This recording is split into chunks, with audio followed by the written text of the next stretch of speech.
guys, this is a 25-year-old man. He's coming in MVC. He was ejected from the car. Hypotensive and tachycardic in the field. Tynan, how are the breath sounds? Deep breath. Breath sounds clear bilaterally. Okay, A and B are intact. How are his pulses? Radial pulses? Strong. Strong pulses here. Okay, so we're going to get him exposed and get him on the monitor. Yes. Let me assess your pupils. Eyes open. Blood is a critical life-saving therapy for millions of patients throughout the world. Blood products have always been in limited supply, but the recent COVID-19 pandemic has exacerbated the shortage. The major source of our blood is through the generosity of our donors.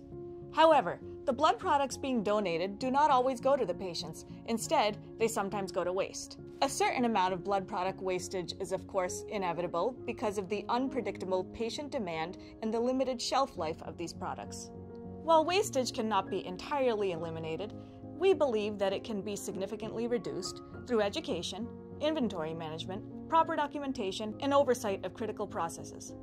Blood component wastage rates in the U.S. commonly run from 1 to 5% of total inventories. Put in perspective, a 1 to 5% wastage rate of the 21 million blood products transfused annually in the U.S. amounts to 200,000 to 1 million wasted units at a cost of $46 million to $230 million. In one of our research projects in 2020, we looked at the total amount of wasted blood products at Staten Island University Hospital, and we found that 425 units of blood products were wasted. This amount represents 3.8% of total inventories in our blood bank. The cost for the wastage was about $100,000 in that specific year. The biggest culprit of blood product wastage is related to the Massive Transfusion Protocol, also known as MTP. This is due to inappropriate activation and delayed deactivation. Correcting these actions is a crucial step towards reducing blood product wastage. Aside from the MTP, there are also other reasons for wastage. These include lack of patient readiness for transfusion. For example, a missing consent form, vital signs not appropriately documented, late return of unused blood products to the blood bank, unacceptable return temperatures, unused products that are spiked and unavailable for other patients, clotted blood products. In this video, we will discuss our most common causes of blood wastage, with particular emphasis on the MTP and proper techniques and procedures related to the routine blood transfusion. The Massive Transfusion Protocol, or MTP, is the rapid administration of a large amount of blood products, usually 6 or more units of packed red blood cells, or PRBCs, in a fixed ratio of 1 to 1 to 1 with other blood products, that is, packed red blood cells to fresh frozen plasma to platelets. An MTP is activated for a patient who has life-threatening exsanguination or who is in hemorrhagic shock. Once activated, the blood bank will prepare these products and then deliver them to the clinical area in a timely fashion. The activation of an MTP causes a cascade of events in the blood bank, including the thawing of certain blood products, for example, the fresh frozen plasma. Once thawed, the shelf life of these products significantly diminishes, going from 1 year to only several hours. The thawing of these products and the preparation of other products will continue until the MTP is deactivated. Therefore, in order to avoid blood wastage, it is important to think about these few issues before activating the MTP. Number 1, make sure that you are following the protocols for MTP activation in your institution. Number 2, make sure that the MTP is the right choice for your patient. Of course, the activation of an MTP is a clinical decision, but please take into consideration, number 1, the stability of your patient. Number 2, the type of bleeding that your patient has and the trajectory of that bleeding. And number 3, is your patient in hemorrhagic shock? Lastly, please bear in mind the timing of deactivation for the MTP. When the MTP is no longer needed, please deactivate the MTP in order to conserve blood products. The care of an acutely ill bleeding patient requires minute-to-minute assessment and reassessment. The patient who has obvious life-threatening bleeding or hemorrhagic shock clearly needs a massive transfusion protocol. But there are many scenarios that are unclear. In these unclear scenarios, emergency release may be the appropriate choice. Emergency release is the release of 2 units of PRBCs.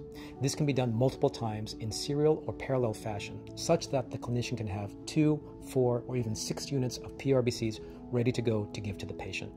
Giving blood in this way allows the clinician to resuscitate the patient and conserve the NTP and escalate to MTP when necessary. Remember, whether or not an MTP is activated outright or in this escalated fashion, please remember to deactivate the MTP in order to conserve the blood product. Please remember, every blood product that's saved today could save a life tomorrow. The blood transfusion. When administering blood transfusions on the floors, it is important to develop and adhere to a process which ensures patient readiness and proper administration of blood components with proper documentation before, during, and after the transfusion. First, ensure patient readiness for transfusion prior to blood bank pickup whenever possible. Check the order by the provider. Make sure a valid and completely filled out consent is obtained from the patient or guardian. Complete the vital signs checklist, including temperature, blood pressure, heart rate, and respiratory rate. Check that the patient has an adequate venous access line in place for the transfusion. Make sure you have the right patient. Match the patient's name on the order with the name on the patient's wristband and use 3 patient identifiers, including full name, date of birth, and medical record number. Numerous products are wasted on a yearly basis due to improper spiking of units. Nurses and other pertinent staff should be educated on the proper way to spike a blood component bag. 1. Hold the unit by the entry port while spiking. 2. Avoid holding the unit below the entry port.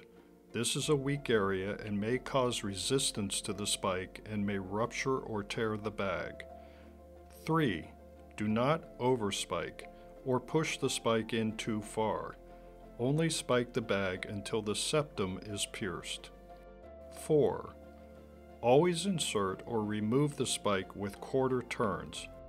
Pulling the spike in a straight downward motion or twisting back and forth will result in tightening of the port on the spike and may result in piercing or ripping the bag with subsequent leakage and contamination. Please remember that if the transfusion cannot be initiated within 30 minutes from the time the blood components are dispensed, they must be returned to the blood bank promptly. Blood components have a limited shelf life once dispensed. So, what can we all do every day to raise awareness about blood wastage and actually help to decrease it? Well, for starters, we can focus on nursing education by emphasizing the importance of a patient readiness protocol prior to blood pickup. This means that a blood component should only be requested when the nurse is truly ready to transfuse the product, because all of the pre-transfusion requirements have been met. Number 2, educate your staff to immediately return all unused blood products to the blood bank once it has been determined that they are no longer needed. Additionally, develop a process that specifies a designated person to return the blood cooler with any unused products, and develop a process to ensure that this final step is completed. Number 3, educate all your staff as to what blood coolers look like and to be aware of the time restrictions associated with them. Number 4, identify patients who elect not to be treated with blood products and communicate this with the treatment team and blood avoidance coordinator. Raising awareness through continuous education is crucial to achieving our goal of decreasing blood wastage. To save patients' lives, we all must commit to judicious use of these precious life-giving products. Remember, blood wastage leads to blood shortage. Waste not, want not.